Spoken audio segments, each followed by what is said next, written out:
Hello hello hello WhatsApp everyone. তো তোমরাও কি ছোটো ছোটো লিগ ম্যাচে জিততে যাও? তাহলে তোমাদের ব্যাটিং বোলিং আর ফিল্ডিং দিয়ে কিছু হবে না, তোমাদের দরকার আসল বেস্ট স্ট্র্যাটেজি। তো আজ আমি কথা বলবো এমন 5টা স্ট্র্যাটেজির বিষয়ে যেগুলো তোমরা ম্যাচে ইউজ করে তোমাদের টিমটাকে নেক্সট লেভেলে নিয়ে যেতে পারো। তো ফার্স্ট স্ট্র্যাটেজি যেটা হচ্ছে উইকেট বাঁচাও। সবসময় ম্যাচে বড় শট দিয়ে ম্যাচ জিতে যায় না, ম্যাচ জিতে যায় ট্যালেন্ট দিয়ে। তাই সবসময় ম্যাচে নেমেই তুমি হয়তো বড় শট খেলতে জানো, সবসময় কিন্তু বড় শট খেলবে না। প্রথমে তোমাকে উইকেট বাঁচাতে হবে, নাহলে এমনও সময় হবে যে তোমার জন্যেই বাকি যেই সব ব্যাটসম্যান আছে তাদের ব্যালেন্স হারিয়ে যাবে এবং সবাই উইকেট পড়ে যাবে আর ম্যাচটা তোমরা ইজিভাবে হেরে যাবে। যেগুলো তোমার বল সেগুলি খালি হিট করো, প্রথমেই সিক্স মারতে যেও না। তো স্ট্র্যাটেজি নাম্বার 2, আমি নানা টিমে দেখেছি যেই বলার জোরে বল করতে পারে তাকেই প্রথম ওভার দিয়ে দেয়। তো দেখো বলিংয়ের দিক থেকে আমি এটা বলে দিচ্ছি, কোনোদিনও যে জোরে বল করতে পারে সেই সবসময় উইকেট নিতে পারে তার কোনো মানে নেই। তাই যখন এর পরের দিন থেকে খেলতে যাবে কোনো লিগ ম্যাচ বা কোনো ম্যাচ, সবার আগে তাকেই বল দেবে যে বলের ভ্যারিয়েশান জানে।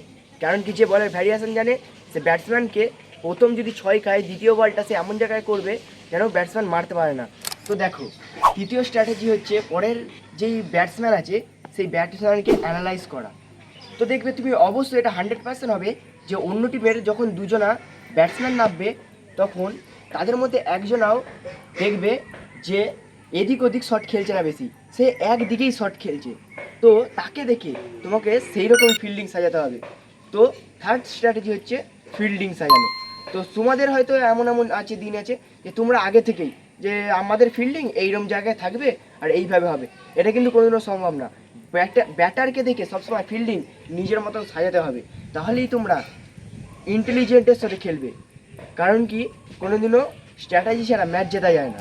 দেখো তোমরা যদি ব্যাটিং বলিং যদি কিছু না করতে পারো কিন্তু অন্য টিমকে হারাতে যাও, তাহলে সবথেকে তোমাদের টিমের বড় অ্যাডভান্টেজই হচ্ছে ব্যাটসম্যানকে, অপোজিট টিমের ব্যাটসম্যানকে নিজেদের হাতে আনা। তাই ফিল্ডিং মিস করলে চলবে না কিন্তু। স্ট্র্যাটেজি নাম্বার 4, সিচুয়েশান বুঝে সবসময় ব্যাটিং করো।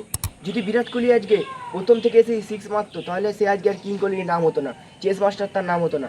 কারণ কি, সে সিচুয়েশান বুঝে সবসময় ব্যাটিং করেছে। তাই আগে দেখো টিমের জন্য কত রান দরকার, তারপরেই ব্যাটিংটা ঠিক করে তোমার মতন করো।